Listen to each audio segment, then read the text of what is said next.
In 1988, Calgary and area welcomed the world to host the Winter Games. As the sun rises over East Calgary today, we find a community that has continued that practice for the past 30 plus years.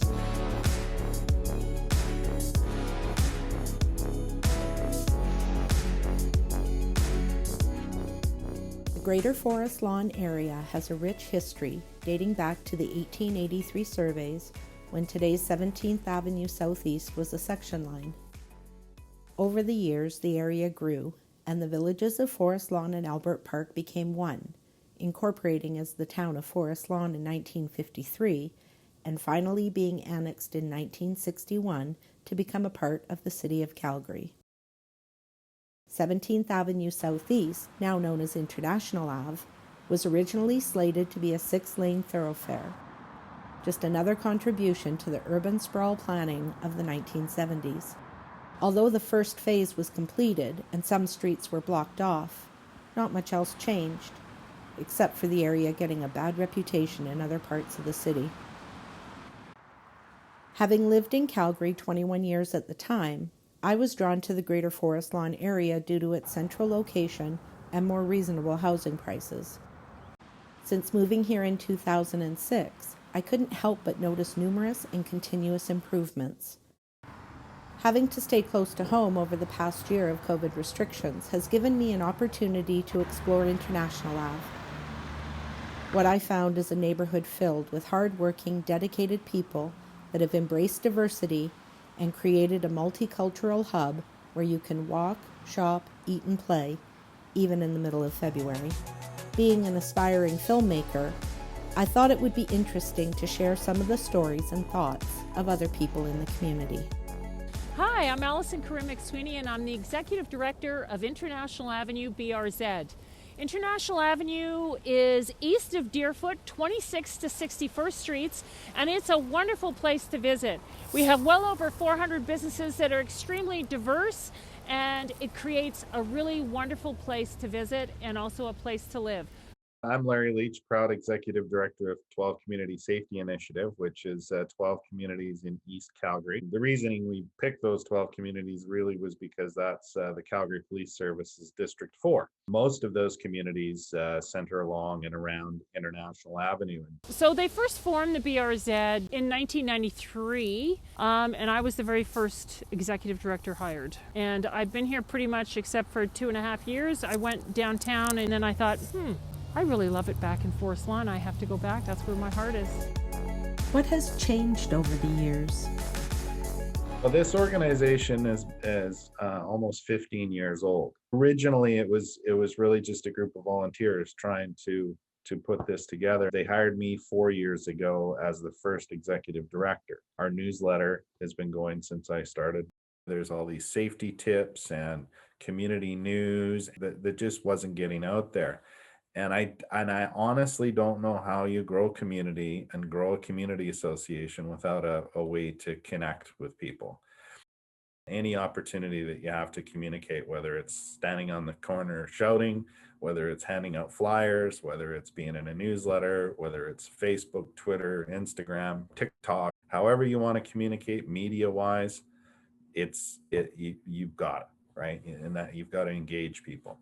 Hi, we're here at Unity Park. Many years ago, we adopted it and turned it into a beautiful garden with perennials and different beds, and also put in benches.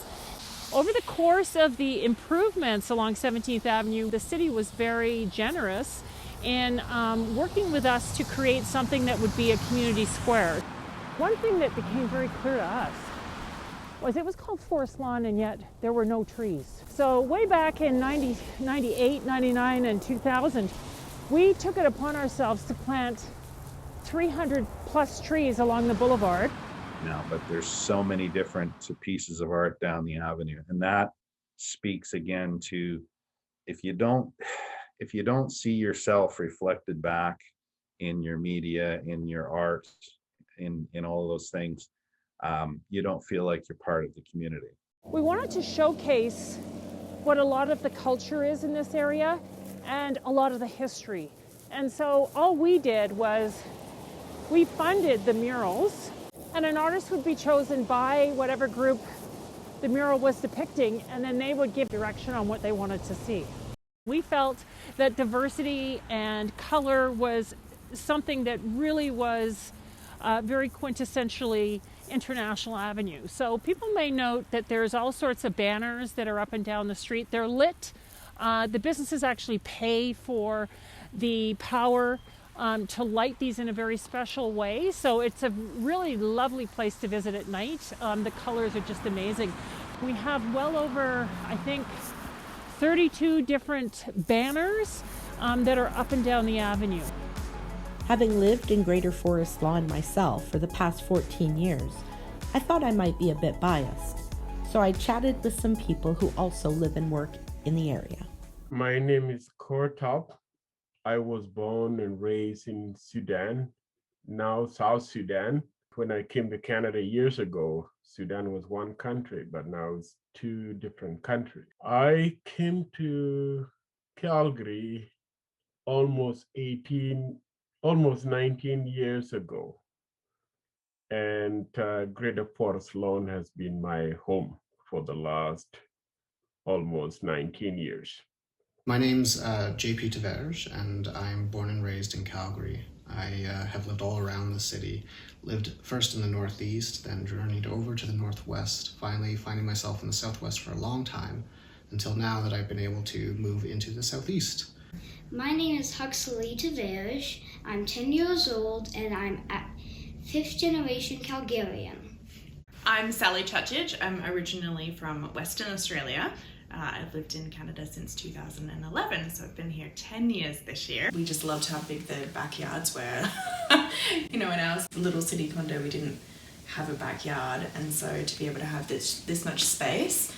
I'm a backpacker originally, so I traveled. That's how I originally ended up in Canada. There's so much multiculturalism here, which I really enjoyed. It makes me feel like I'm still, living the traveler's life, even though I'm settled down now. Hi, my name is Daphne Hunt. I am originally from Mexico City. My family has heritage, say, a mix of Spanish and, Aztecs would be, because we're from central part of Mexico. I was lucky enough to meet Larry Litch at 12 CSI, and that's exactly where I did my practicum. Then he offered me a permanent position there. Some of the problems or concerns you have with International Ave. We have to rely on the local businesses to advertise with us. Some of the bigger Calgary companies just won't advertise in this area. It's sad but true. What concerns me a lot would be stereotypes about Greater Forest Lawn. It's a ghetto. It's full of crimes and all sort of negativity about Forest Lawn. I think those do not exist. The one thing I worry about right now with International Avenue is how much the pandemic and the COVID restrictions have hurt small businesses. International Avenue is special because of the collection of businesses that are there. But if a lot of those businesses fail, we're going to have a huge gap that we're going to need to fill. And that's going to be a huge challenge going forward. It's almost like there's this preconceived idea that International Avenue, they don't know, is full of restaurants or nice places to eat, or that you can find, other nice, positive, wonderful things on this side of the city. Is there anything that you are worried about when you're in the neighborhood? No. What would you like to see in the area in the future? Community Park is under our care, and we own it now, so it'll be an area where people can come and they can enjoy a really pleasant afternoon. They can maybe pick up a coffee, hang out. We'll have some different activities going on. There'll be musicians and all sorts of things, but it also hopefully will be our center square for a market. We can just get people to get involved more and join and be together and work on a common goal, whatever it may be. If it's to build something, if it's to, rid areas of crime, if it's to,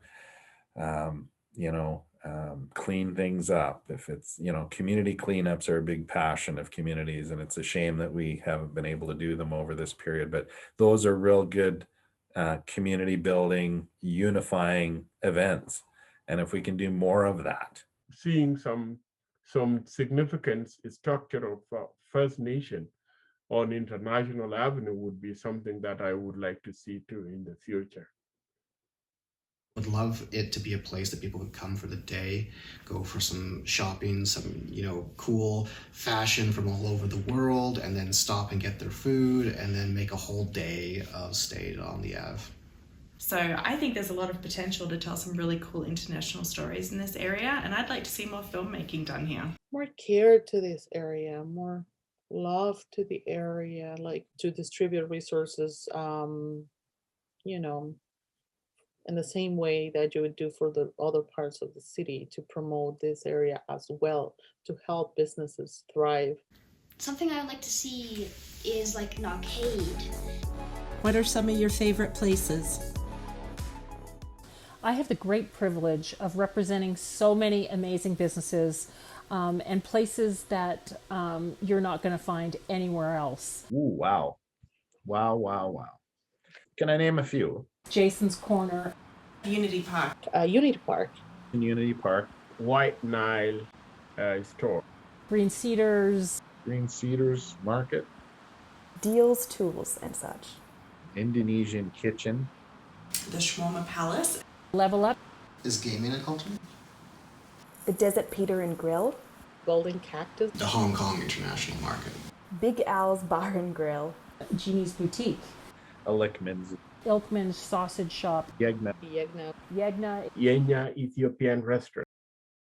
I still think it'd be a generally good idea to have like a big arcade in there. What will be your favorite place on the Ave? When people do come to the area, I think they feel welcomed because everybody's in that mode of welcoming people. I started out wanting to tell everyone about the wonderful community I live in. Little did I know that the greatest gift would be getting to know the people that live and work here. Every store, restaurant, and market welcomed me as soon as I walked in the door, usually the business owner. Every person I interviewed shared their story with me openly and honestly. Even the people on the street were friendly when we were out filming. I can't express how grateful I am to call the Greater Forest Lawn area my home.